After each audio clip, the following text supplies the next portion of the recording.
In the second lesson of our two-part series on goal setting, we look at setting up a plan of action to help you achieve your ultimate outcomes. Plan of action. Now that you have established your ladder, you have to develop and implement your plan of action.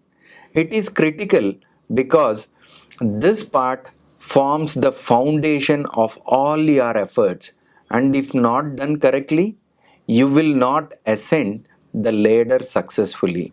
Here is an example from my own life so you can see how this concept works.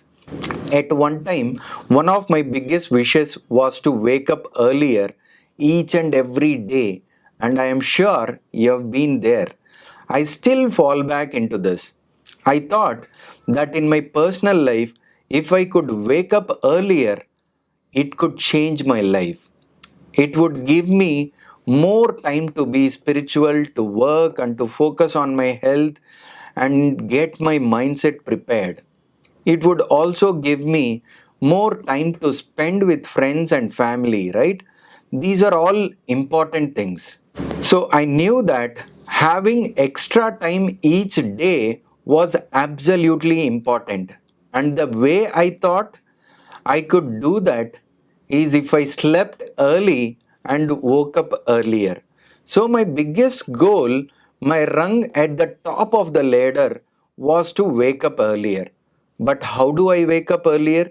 The next thing, a rung lower, was to sleep earlier. It was the step that I have to take before that big overarching goal. Okay, now the question is, how do I sleep earlier and wake up earlier one day to start the new pattern? So, one idea was to feel more tired when I am going to sleep.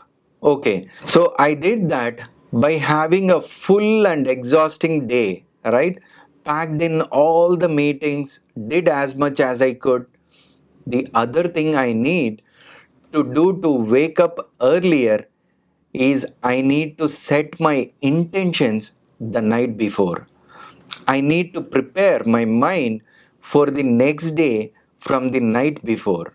To wake up enthusiastic, I wrote down affirmations, the benefits of what I am trying to do. They need to be really, really strong in my head so that when the sun rises, I remember them first. So my action plan was simple. I made sure I was tired at the end of the day, said my affirmations, and went to bed early. It worked. I woke up earlier and more energized in the mornings and accomplished so much more each day. And then I wrote down everything more I accomplished, why it was so important. Just by following the ladder of success, rung by rung, and making sure that I had specific and doable action with the goal in mind, you will notice that I carefully chose the first activity that could move me toward that goal that I could do right now, starting today. You do exactly the same thing. Keep going until you identified the first thing that you can do right now. No excuses, nothing to wait for, no email back. What can they do now? And that's when you know you have it, because you can start that in the moment and be reasonably sure to move closer to your goals starting today. It feels tangible, it feels real. The first thing you need to ask yourself is this: regular activity, or is it a block activity? For example, one of my other goals in my work was to finish my book proposal. That's what I call a block activity. It's going to take 2 weekends or 4 weekends. It's blocks, chunk of activity. Me waking up earlier is a daily or regular activity, right? Something that I have to do for a moment every day. You need to know whether the one thing you want to change, your number one goal, a regular thing or a block thing. Usually for projects, it's blocks, and for habit, it's daily or regular. If it's health, it's regular. If it's finishing a project, it's probably a block goal. It depends on the nature of the project. It's helpful to know the difference, and here is why. Because there is no point in trying to do a block activity daily if you know it's going to take the whole weekend. Why try to split up into 15 minutes block? And there is no point trying to do a daily activity in a block. It won't work. For instance, some might say their health is a block. They will just exercise once a week for a 6 months or a year, or they will exercise every weekend. That's not going to help. It needs to be more regular. Remember, it's not so much about focusing on the goal, as I said, but focusing on the consistent daily growth. One way to achieve this is to pick a time and location every day to prime an activity or a feeling. Time and location are how our brain processes habits. If I am in a place, location where I am usually creative, I am more likely to feel creative. If I am in a place where I usually sleep, I am more likely to feel sleepy. I am sure you felt that before if you are trying to work in your bed. If you try to be powerful work in your bed, you are more likely to feel drowsy because of the type of energy that is in that space. The reason why I do my live group coaching in a room with my books is because that space has an energy of knowledge, wisdom, growth, and learning. It's my office. It's where we record the video as well.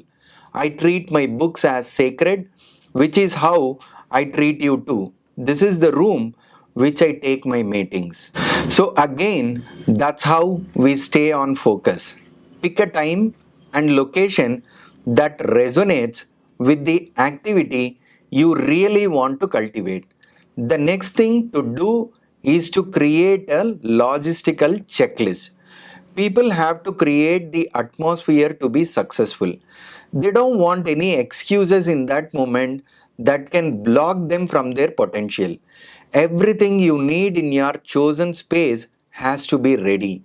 So, if you have a yoga space, the mat is already laid open, there is no excuse. If you want to go work out, the gym is already set up in your circuit order. If you need music while you do yoga, you have it set up and ready to play. The more excuses you remove, the quicker you get to your result.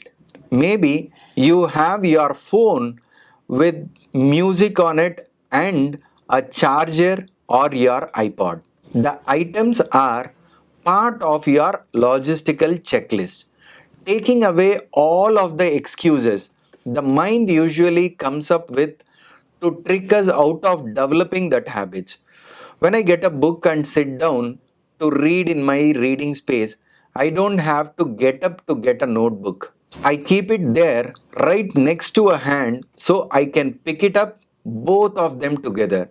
You have to recognize your space in a way that makes it convenient to get started set up in time using your logistical checklist. One good way to create habits is to anchor an action to a trigger that already exists. By anchoring a new habit to a sequence or an activity that's already embodied, it becomes part of an already established routine. So, for example, if you embed something to do when you wake up, around a meal time, before or after breakfast, or around a big activity in your life that always happen, it becomes easier to remember and keep on doing. Like as soon as you wake up, be grateful. The first time you eat, think about something that you are happy about. We have talked about the 3 R's of habit change before. These are to remember or having a reminder, to build a routine, and then to experience the reward. Anchoring a new habit to something in an established routine helps make remembering easier. In other words, when you anchor it, a new habit, you have the trigger as a reminder. The next strategy is that the successful implementation of any action plan is contingent on knowing your benefits. If you have not identified and believe in your benefits deeply, then you are going to fail. If you have not identified and believe in your benefits deeply, then you are going to fail. For example, when I wake up early in the morning and when I go to sleep, my benefits are the voice in my head. I should be able to bring them to the forefront of my mind. I'll get more wisdom today. I'll help more people today. I'll be happier, more relaxed today. I'll be able to meditate more and be more calm and be better in my interactions. All of these are examples of my action plan affirmations. I am sure that all my benefits are specific. The more specific the benefit, the stronger the voice in my head and heart. And you do the small steps connected to your big goal. The more you remember, the more you build the routine, and the more you feel the reward. The final strategy to help ensure a successful implementation of your action plan is to be accountable to someone. A plan does not always work out first time. Things tend to go wrong, and they will, and we should prepare for that. Rather than a failure, you should see it as an opportunity to ask yourself what happened and to uncover more about yourself. Is your action small enough? Can you raise the priority? That's all you're trying to do. Small action, big priority. Small step, big focus. If it's not working, maybe you have made the action small enough yet, or the priority big enough yet. You may not have the logistical checklist yet. You may not have anchored it into the best space in your life.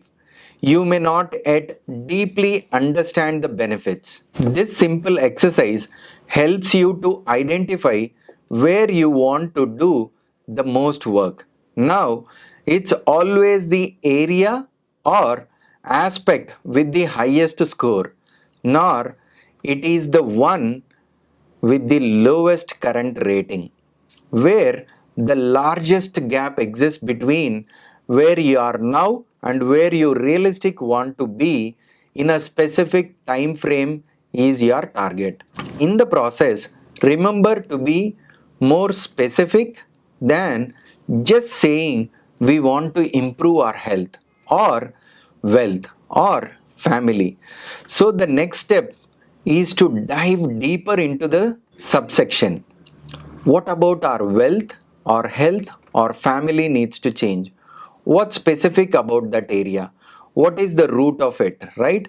What's specifically missing or the problems you want to resolve or what you are seeking in this area? You have to use that as an entry point to dig further. These all areas that can affect the result, and we should look at them, and you may not be accountable. Let's assume you change your goal because it's not working out. If you have passion for your goal, then you should not change the goal but change the method, and there are so many variables in the method you can see. The problem is it might take multiple approaches to get to the same goal. If one approach does not work, look at trying another. So now you know my best approach is to conveying a goal into an action plan that works, including a few helpful strategies and methods that make your steps easier to remember and follow through.